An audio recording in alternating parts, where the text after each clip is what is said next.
নফল। এই শুনছেন, এগুলো হলো কিয়ামতের আলামত। আমার দিকে তাকান। সুন্নাত পড়লে কি লস আছে? নাই লস আছে? এগুলো তো 5 ওয়াক্ত নামাজের সাথে যে সুন্নাত গুলো, এগুলোর মর্যাদা তো অন্যরকম। এটা নিয়ে পরে বলছি। তার আগে যেটা আপনার জীবনে কোনোদিন না পড়লেও আপনার গুনাহ হবে না, ওই রকম কয়েকটা আমলের কথা বলবো? কথা বলেন, বলবো? আপনি যদি তাহাজ্জুদের নামাজ না পড়েন, আপনাকে কি আল্লাহ গুনাহগার বলে ডাক দিবে? দিবে। কিন্তু বন্ধু, তাহাজ্জুদ হাতকে রাজি করে কথা বলে না। আপনারা কি ওয়াজে মন খারাপ হয়? আমি আস্তে আস্তে করে আপনাদেরকে একটা একটা করে বুঝাচ্ছি। তো রাসূলের প্রেম মানে কি? রাসূল যেটা বলে দিয়েছে সেটা আমরা মানবো, যেটা নিষেধ করেছে সেটা আমরা করব না। কথা বলেন না কেন? আমাদের মধ্যে মানুষ কোরআন হাদিস বিরোধী অনেক অন্যায় অপরাধ, অনেক কাজ করে বন্ধু। এই জন্য আপনাকে বলেছি, আমি যে বলেছিলাম একটু আগে, আল্লাহ রাব্বুল আলামিন সঠিক রাস্তা দিয়েছেন। ওই রাস্তা চেনার জন্য আল্লাহর হাবিবকে পাঠিয়েছে, পথের দিশা দেখিয়েছেন তিনি বন্ধু। এখন আপনি তো রাসূলকেও পাচ্ছেন না, কি করবেন? রাসূলকে পাইতে হলে আপনাকে যাইতে হবে রাসূল প্রেমিক আলেমের কাছে। আল্লাহ রাব্বুল আলামিন পবিত্র কালামে হাকিমে বলে দিয়েছেন, join with my dear people, come to my paradise. আল্লাহ বলেছেন, ফাদখুলি ফি ইবাদি ওয়াদখুলি জান্নাতি। জোরে জোরে কন্না সুবহানাল্লাহ। আমি যদি আপনাদেরকে বলি বন্ধু, ইরশাদুত তালিবিন কিতাবের মধ্যে এসেছে, আমার দিকে তাকান। মুহাব্বত থাকলে মুহাব্বতের বেনিফিটটা কেমন করে পাওয়া যায়? জিবরাইল আলাইহিস সালাম একটানা 30,000 বছর নফল ইবাদত করলো। একটানা 30,000 বছর নফল ইবাদত করলো। আমার আল্লাহ ডাক দিয়ে বললেন, জিবরাইল, আমি তো তোমাকে নফল ইবাদত করতে বলিনি, তুমি কেন গো একটানা 30,000 বছর নফল ইবাদত করেছো? এবার জিবরাইল দেখে দেখে বলেন, আল্লাহ, তুমি আমাকে 600 টানা দিন সৃষ্টি করেছো, এত মর্যাদা দিয়েছো, তো পাওয়ার দিয়েছো, আমি শুকরিয়া স্বরূপ 30,000 বছর নফল ইবাদত করলাম। আমার আল্লাহ একটা ডাক দিয়ে বলে, রে জিবরাইল, তুমি সাক্ষী থাকো, আমি আল্লাহ কথা দিলাম রে, আমার বান্দাগুলো আমার হাবিব, আমার বান্দাগুলো আমার হাবিবের সাথে প্রেমের ডুরি লাগাইয়া যারা অল্প কিছুক্ষণ সময় নফল ইবাদতের মধ্যে কাটায়, আমি আল্লাহ কথা দিলাম, আমি তাদেরকে অদ্বিতীয় জান্নাত দিয়ে পুরস্কৃত করব। এখন আমাদের মধ্যে জন সুন্নত নফল তো নাই, ফরজ পড়তে এত কষ্ট। এখন অনেক ম্যাক্সিমাম দেখবেন ইমাম সাহেব সুন্নাত নামাজ পড়ে না। দেখবেন এটা একবারে, আর কয়েক বছর পরে দেখবেন বলবে এশারের আগে কোনো সুন্নাত নাই। কথা কন না কেন? আপনারা খেয়াল করবেন বিষয়গুলো। একদল কয় সুন্নাতগুলো নফল। এই শুনছেন, এগুলো হলো কিয়ামতের আলামত। আমার দিকে তাকান। সুন্নাত পড়লে কি লস আছে? নাই লস আছে? এগুলো তো 5 ওয়াক্ত নামাজের সাথে যে সুন্নাত গুলো, এগুলোর মর্যাদা তো অন্যরকম। এটা নিয়ে পরে বলছি। তার আগে যেটা আপনার জীবনে কোনোদিন না পড়লেও আপনার গুনাহ হবে না, ওই রকম কয়েকটা আমলের কথা বলবো? কথা বলেন, বলবো? আপনি যদি তাহাজ্জুদের নামাজ না পড়েন, আপনাকে কি আল্লাহ গুনাহগার বলে ডাক দিবে? দিবে। কিন্তু বন্ধু, তাহাজ্জুদ হাদিস শরীফের মধ্যে এসেছে, কাল হাসরের ময়দানে একজন আহ্বানকারী আহ্বান করতে থাকবে, কে রে মধ্যবর্তী রাতের মধ্যবর্তী নামাজ পড়েছিলে? দাঁড়াও দাঁড়াও, কে রে মধ্যবর্তী নামাজ পড়েছিলে রাতের বেলা? তার মানে তাহাজ্জুদ। হাদিস শরীফের মধ্যে এসেছে বন্ধু, অল্প কিছু মুসল্লি দাঁড়াবে, তারা দাঁড়াইতে দেরি রে, সঙ্গে সঙ্গে তাদেরকে অর্ডার করা হবে, জলদি চলে যাও, বিনা হিসাবে তোমরা জান্নাতে চলে যাও। জোরে জোরে সুবহানাল্লাহ।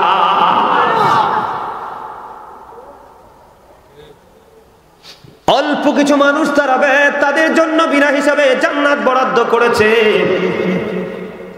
আপনাকে আমি আরেকটা নামাজের কথা বলি বন্ধু, মাগরিবের নামাজের পরে আরেকটা নামাজ আছে, এটাও যদি না পড়েন আপনাকে কেউ গুনাহগার বলবে না।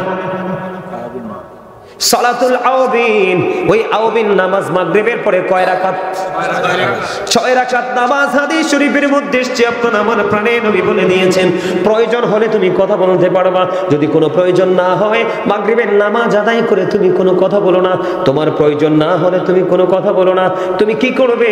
মাগরিবের নামাজ শেষ করে চুপচাপ গিয়ে তুমি 6 রাকাত আওবিন নামাজ পড়বে, 2 রাকাত করে করে সালাম ফেরাবে। 2 2 2 3 2 কত হয়? 6 রাকাত আওবিন নামাজ তুমি পড়ে নিও। আমার নবীজি জানিয়ে দিয়েছে, বন্ধু আদবের সাথে ভদ্রতার সাথে প্রেমের ডুরি লাগাইয়া কোন ধরনের অপ্রাসঙ্গিক অগ্রহণযোগ্য তুমি কথা বললে না। আমার নবীজি বলে দিয়েছে, একদিন যদি 6 রাকাত আওবিন নামাজ পড়তে পারো, আল্লাহ রাব্বুল আলামিন তোমার আমলনামায় 12 বছরের নফল ইবাদতের সওয়াব দেয়া হবে। যেই সুন্নাতগুলো আপনি না পড়লে গুনাহগার হবেন না, এগুলো পড়লে যদি বন্ধু এত লাভ হয়, আর যেগুলো 5 ওয়াক্ত নামাজের সাথে যুক্ত করা হয়েছে এগুলো বড় রহস্যময়, প্রেমময়, এটা আপনি কেমন করে ছাড়েন? নামাজ হলো বন্ধু 3 ধরনের নামাজ। কয় ধরনের? এক দল নামাজ পড়ে তাকওয়া নিয়ে, কি নিয়ে? আর এক দলের নামাজি হলো জাস্ট ফর্মালিটি মেইনটেইন করা। আজকে জুমার দিন না যাইলে হবে না, মানুষ কলঙ্ক দিবে, এনকার করবে। এটা হলো আরেক শ্রেণীর নামাজি। আরেক শ্রেণীর নামাজি হলো বন্ধু দাড়ি টুপি, ভিতরে উপরে দাড়ি, মুখে দাড়ি, মাথায় টুপি, গায়ে জুব্বা, ভিতরে শয়তানিতে ভরপুর, মানুষকে ধোঁকা দেওয়ার জন্য সুফির বেশি গিয়ে নামাজ পড়ে। কথা বলেন না কেন? আছে না নাই? আপনাদের বড় গোয়ালিতে হয়তো নাই, আমিও দেখেছি এমন সুফি শয়তান। বড় গোয়ালিতেও আছে? ও মা, কি রে, আমি তো ভাবছি গোয়ালিতে নাই। আছে? কথা বলেন, আমার কথাটা বুঝেননি আপনারা? এবার আসেন বন্ধু, যেই ব্যক্তির তাকওয়া সম্পূর্ণ, আমি আমার যুবক ভাইদেরকে বলছি, তোমরা একটু মন দিয়ে শোনো বেশি করে, কারণ আমি তোমাদেরকে নিয়ে শঙ্কিত, তোমাদেরকে নিয়ে আতঙ্কিত, তোমাদেরকে নিয়ে চিন্তিত। তোমরা কেন রে সকাল তো সন্ধ্যা, দিনের পর দিন, সপ্তাহের পর সপ্তাহ, মাসের পর মাস, বছরের পর বছর চলে যায়, তোমরা শুধু বেঈমান কাফেরদের সংস্কৃতি তোমরা লালন করছো। আমি প্রত্যেকটা প্রোগ্রামে বলার চেষ্টা করি, তোমরা যাকে ফলো করছো তার সম্পর্কে আল্লাহ কোরআনে বলেছেন, উইদ্দাত লিল কাফিরিন, you have to go to hell. কাফেরদের জন্য জাহান্নাম বরাদ্দ, তারা বন্ধু বাধ্যতামূলক জাহান্নামে যেতে হবে এবং অনন্তকাল তারা জাহান্নামে থাকবে। আমরা যারা মুসলমান, তুমি আল্লাহকে দোষ দিতে পারবে না, কোন ইমাম সাহেবকে দোষ দিতে পারবে না, নিজের দায় নিজেকে নিতে হবে। কারণ আল্লাহ রাব্বুল আলামিন পবিত্র কালামে হাকিমে বলেছে, আল্লাহ রাব্বুল আলামিন বলেছেন, ইন্নাল কাফিরিনা কানু লাকুম আদুওয়াম মুবিনা। আল্লাহ বলেছেন, বেঈমান কাফেররা মুসলমানদের প্রকাশ্য শত্রু। আমার কথা আপনারা বুঝতেছেন নি? আমি আপনাদেরকে বলে বন্ধু, তাকওয়ার নামাজ, যেমন ধরেন জুম্মার নামাজ। কিসের নামাজ? খেয়াল করবেন, আমরা জুমা নামাজ পড়তে যাই মসজিদে, এখনকার ম্যাক্সিমাম মুসল্লি দেরিতে যায়। ইমাম সাহেব যখন খুতবা দিয়ে দাঁড়ায় যায় তখন যায়, আর 2-4 জন, একেবারে অল্প দেখবেন 2-4 জন দেখবেন আজানটা দিতে দেরি রে, তারও আগে মসজিদের জন্য রেডি হয়ে থাকে। ঠিক ঠিক কথা বলেন না বন্ধুরে আমার? তাকওয়া নিয়ে যে ব্যক্তিরা নামাজ পড়বে জুমার দিনে সব দিনের চাইতে সুন্দর করে, এটা রাসূলের শিক্ষা, রাসূলের সাথে প্রেম, রাসূলের সাথে প্রেমের ডুরি। জুমার দিনে সব দিনের চাইতে সুন্দর করে গোসল করবা। কিন্তু যুবক, কোনোদিন লাল টকটকে লাল পাঞ্জাবি, লাল গেঞ্জি, লাল শার্ট পরে মসজিদে যাইও না, কোনোদিন পড়িও না। কারণ একবারে টক লাল, একবারে টকটকে লাল জামা মুসলমানের জন্য মাকরুহে তাহরিমি, হারামের অন্তর্ভুক্ত। তবে উত্তম পোশাক হলো সাদা পোশাক। নবীজি জানিয়ে দিলেন, সবার আগে তুমি গোসল করো, সুন্দর করে আতর গোলাপ লাগাও, লাগাইয়া সবার আগে তোমার গাড়ি রাস্তা থাকলেও গাড়ি দিয়ে যাও না, আস্তে আস্তে করে হেঁটে যাও। অসুস্থ হলে ব্যতিক্রম, ভিন্ন কথা, তুমি হেঁটে হেঁটে সবার আগে মসজিদে যাও, তুমি সামনের কাতারে গিয়ে বসে যাও। অনেক লম্বা এই জায়গাটা নিয়ে ওয়াজ করলে বন্ধু অনেকক্ষণ আলোচনা করা যাবে, আমি সেই দিকে যাচ্ছি না। তাকওয়ার কথা আমি আপনাদেরকে বলছি, সবার আগে তুমি মসজিদে চলে গেলা, তোমার মধ্যে কোনো টেনশন নাই, কোনো পেরেশানি নাই, সামনের কাতারে বসে বসে তুমি তাসবিহ তাহলিল পড়তেছো, ইমাম সাহেব আসবে, খুতবা দিবে, জামাত পড়াবে, নামাজ পড়বে, নামাজ শেষ হয়ে গেল, সবগুলো মানুষ বের হয়ে গেল, তোমার মধ্যে কোনো তাড়াহুড়া নাই, তুমি সব কিছু কমপ্লিট করে মসজিদ থেকে বের হয়ে যাবে। আল্লাহর হাবিব সরকারে মদিনা তিনি জানিয়ে দিয়েছে, তুমি যদি এইভাবে নামাজটা পড়তে পারো, তাহলে তুমি মসজিদ থেকে বের হওয়ার পরে প্রত্যেকটা কদমে কদমে 1 বছরের নফল ইবাদতের সওয়াব দেয়া হবে।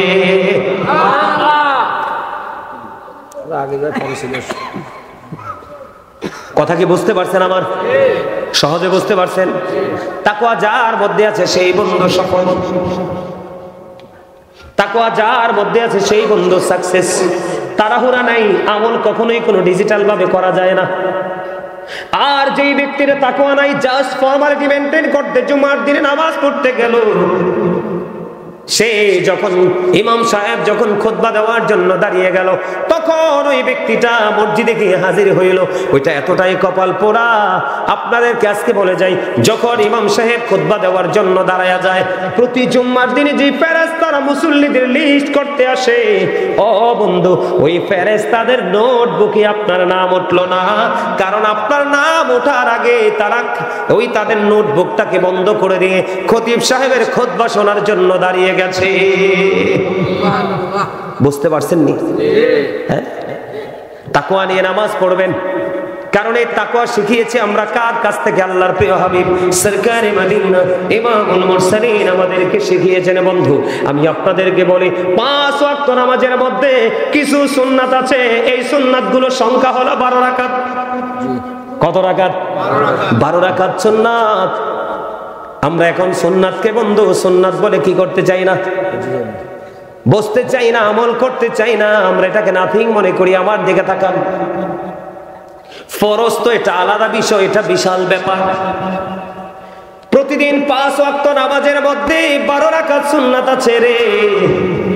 এই 12 রাকাত সুন্নাত যদি তুমি প্রতিদিন ধারাবাহিকভাবে মৃত্যু পর্যন্ত যদি তুমি আদায় করে যেতে পারো, হাদিস শরীফের মধ্যে এসেছে, আপনার আমার প্রাণের নবী জানিয়ে দিয়েছে, আল্লাহ রাব্বুল আলামিন তার জন্য জান্নাতি স্পেশাল ঘর তৈরি করে দিবে। সুবহানাল্লাহ। 12 রাকাত বন্ধু আমার দিকে তাকান। জোহরের ফরজের আগে আছে 4 রাকাত, ফরজের পরে 2 রাকাত। ফজরের নামাজে ফরজের আগে 2 রাকাত, মাগরিবের ফরজের পরে 2 রাকাত, এশারের জামাত ফরজের পরে বন্ধু জামাত বা একলা যেভাবে পড়েন ফরজের পরে আছে 2 রাকাত। এই মোট 12 রাকাত নামাজ যদি আপনি মন দিয়ে তেলাওয়াত মন দিয়ে যদি পড়তে পারেন, তবে নামাজের মধ্যে বন্ধু মনোযোগটা এমন হতে হবে, এমন মনোযোগ নিয়ে নামাজ পড়তে হবে রে, এমন তাকওয়া নিয়ে নামাজ পড়তে হবে। ওই রকম ভাবে পারবেন না জানি, কিন্তু চেষ্টা করতে হবে। বন্ধুরে আমার, ইমাম আজম আবু হানিফা রাহমাতুল্লাহি আলাইহি তিনি 40 বছর, কম পক্ষে 40 বছর এশারের ওযু দিয়ে ফজর পড়েছে। সামনে আসেন, না না আরে সামনে আসেন, পিছনে বসছেন কেন? আসেন আসেন, সামনে যান। শুধু বন্ধু এখানে ক্ষান্ত নয়, আপনারা আমার দিকে তাকান। সিয়াসিত্তার অন্যতম হাদিস গ্রন্থ 6টা বন্ধু, এর মধ্যে একটা হলো বুখারী শরীফ। তাকওয়া কেমন, প্রেম কেমন, ভালোবাসা কেমন, শিক্ষা কেমন। ইমাম বুখারী বন্ধু নামাজ পড়তেছে, ওনার নামাজ চলতেছে, নামাজ চলাকালীন বন্ধু ভেঙ্গুল পোকা। কি পোকা? ভেঙ্গুল রে ভয় পাননি? এটার বাসা দেখলে আমি ভয় পাই। আমার চোখের সামনে আমার এলাকায় একজন বন্ধু ইন্তেকাল করেছে ভেঙ্গুলের কামড়ে। হসপিটালে নেওয়ার সময় পাইনি রে, হসপিটালে নেওয়ার আগে আগে তিনি পৃথিবী থেকে বিদায় হয়ে গেছে। ইন্না লিল্লাহি ওয়া ইন্না ইলাইহি রাজিউন। ইমাম বুখারীকে বন্ধু একটা নয়, 2টা নয়, বেঙ্গুল পোকা 10-10টা কামড় দিয়েছে, কিন্তু নামাজ ছাড়ে না। নামাজ শেষ করার পরে ছাত্রকে ডাক দিয়ে বলল, আমার জামার নিচে চাইয়া দেখো কি হয়েছে। এবার ছাত্র জামাটা আলগি দিয়ে বন্ধু চাইয়া দেখে জামার ভিতরে 1-2টা নয়, বেঙ্গুল পোকা, ওই বিষাক্ত পোকা 10টা কামড় দিয়েছে। এবার ছাত্র প্রশ্ন করলো, হুজুর এমন ভয়ঙ্কর বিষাক্ত পোকা আপনাকে 1-2টা নয় 10-10টা কামড় দিয়েছে গো, আপনি কেমন করে আপনি নামাজটা চালিয়ে গেলেন কেমন করে প্রশ্ন করাতে তিনি উত্তর দিয়েছে, আমি যখন নামাজে দাঁড়াইলাম, নামাজে দাঁড়িয়ে যখন আমি কোরআন তেলাওয়াত শুরু করলাম, আমি নামাজ এবং কোরআন তেলাওয়াত ওটার মধ্যে এত বেশি মজা পেয়েছি, ওই বিষাক্ত বোকার কামড় কোন দিক দিয়ে গেছে আমি বুঝতে পারিনি। আর আপনার আমার অবস্থা কি? আরে ভাই, আপনার আমার অবস্থা হয়েছে এরকম। নামাজের ভিতরে তোমায় মশাই কামড় দিলে, মশা তুমি আগে মারো রুকু সেজদা ফেলে। কথা কয় না কেন? কয় রাকাত পড়ছে ওইটাও ভুলে যাই আমরা, ঠিক কিনা? এইটারই শুধু আরো আছে। মসজিদে পড়লে আজান সবার আগে যায়, নামাজ শেষে বাইরে এসে সুদের টাকা খায়। ঠিকটা সবাই কইছে না, এটার পক্ষে অনেকেই আছে। কথা কন না কেন? আমি কি ভুল কথা কইলা? এই নিয়ে একটু আগে বলছিলাম একটা ছোট্ট হাদিস মনে আসেনি? 9 টাকা হালাল, 1 টাকা হারাম। নবীজি কয় এই 9 টাকারে অপবিত্র করে ফেলছো, কিয়ামত পর্যন্ত নামাজ পড়তে পারবা লাভ লা তুকবালু সালাতুম বিগাইরি তুহুর ওয়ালা সাদাকাতুম মিন কুলুব। পবিত্রতা ছাড়া ইবাদত কবুল হয় না, হালাল টাকা ছাড়া দানও কবুল না। কোনটা করবেন? এই জন্য নবীর সাথে প্রেমের দরকার আছে। নবীজির সাথে প্রেম করলেই আপনি আপনার মধ্যে রাসূলের আদর্শটা চলে আসবে। আর রাসূলের আদর্শটাকে আপনার মধ্যে আনা মানে কি? আল্লাহ রাব্বুল আলামিনকে আপনি পেয়ে গেছেন। কথা কন না কেন? বুঝতে পারছেন? এই 12 রাকাত নামাজ কোনোদিন ছাড়বেন না? তাহাজ্জুদের নামাজ ছাড়বেন না? ছাড়বেন না? আপনারও তো এখন যে অবস্থা হয়েছে, কোনো কিছু নবীজির মহব্বতের লগে মিলে না। রাইতের 12টার আগে তো খানার টাইম হয় না, 2টার আগে ঘুমের টাইম হয় না। এই কারণে ঘরে ঘরে দেখেন অসুস্থ, ফজর তো নাই। নবীজি একদিন মা ফাতেমার ঘরের দরজায় যায় হাজির, বাবা আপনি চলে এসেছেন। মা ফজরের নামাজের পরে ঘুমাইয়েন না, আর বিছানায় পিঠটা লাগাইয়েন না। বাবা গো, কেন গো? এবার আমার নবীজি একটা ডাক দিয়ে বন্ধ করে দিলেন এই কারণে, কারণ সুবহ সাদিক থেকে সূর্যোদয় পর্যন্ত আল্লাহ রাব্বুল আলামিন আল্লাহর বান্দার জন্য রিজিক বরাদ্দ দেয়। দেখবেন এই দেশের মানুষের অভাব ছাড়ে না, ছাড়বো কেমনি? নবীজি কি কইছে সেটার খবরই তো নাই। এখন আপনার আমার মাঝে অসুস্থতা আছে না নাই? আরো জোরে বলেন। নবীজির মহব্বতের কথা এই কারণে আমি বলতেছি বন্ধু, এই অসুস্থতাকে সুস্থ করার জায়গায় আমি পড়ে যাব। তার আগে আমি আপনাদেরকে আরেকটা মজার খবর শোনাবো। এখন নবীর প্রেমে দুরূদ পড়লে অনেকেই বেদাত বলে, আছে না নাই? বেদাত বলে, দুরূদ পড়ে না, দুরূদ সালাম দেয় না, আছে না নাই? পড়ে গেছেন এরকম?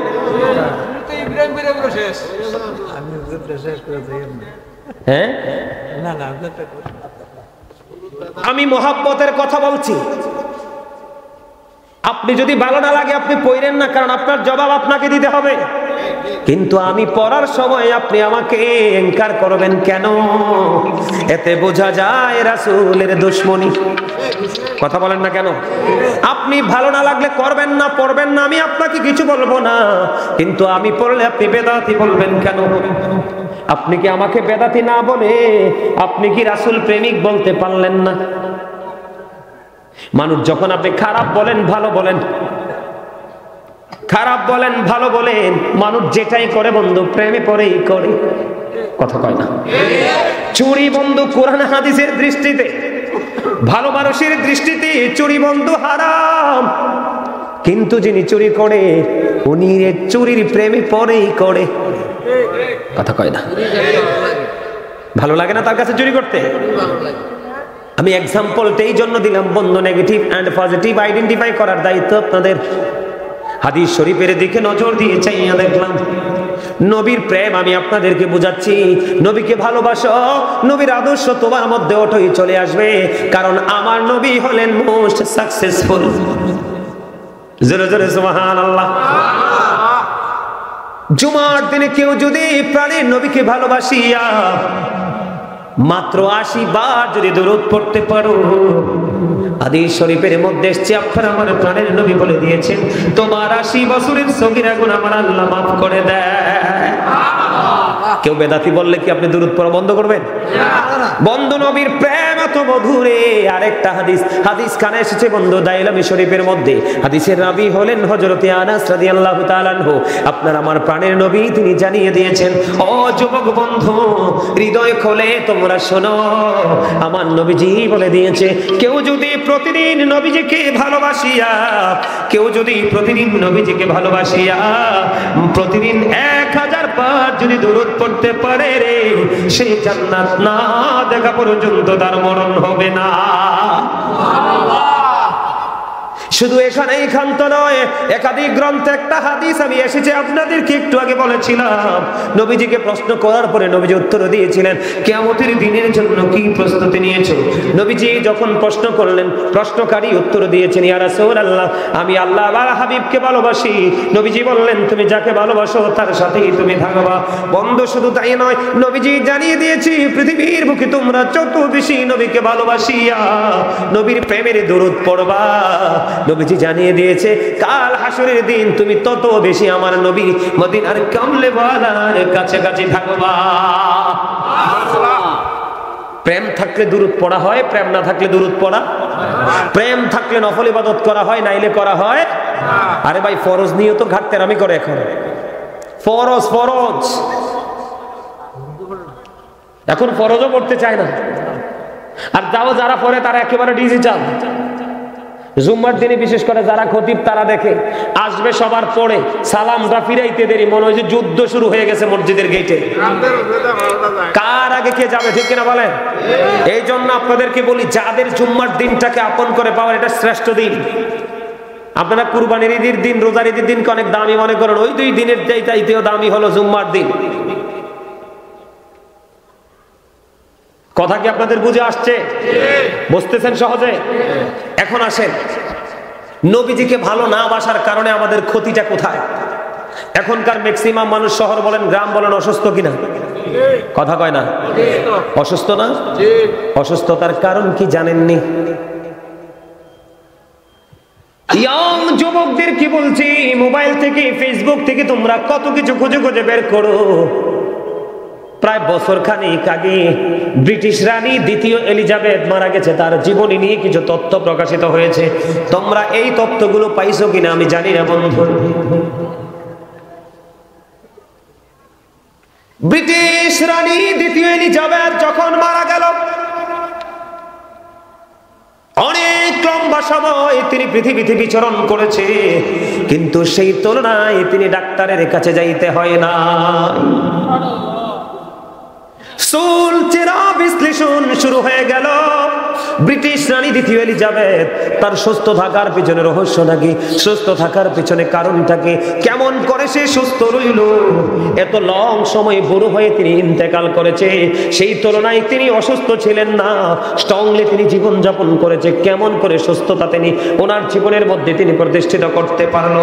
বন্ধু, ওই লন্ডনের মতো দেশের যেই গবেষকরা গবেষণা শুরু করলো, করতে করতে করতে করতে, কারণ তারা তো খ্রিস্টান, তারা কিন্তু ইমানদার নয়।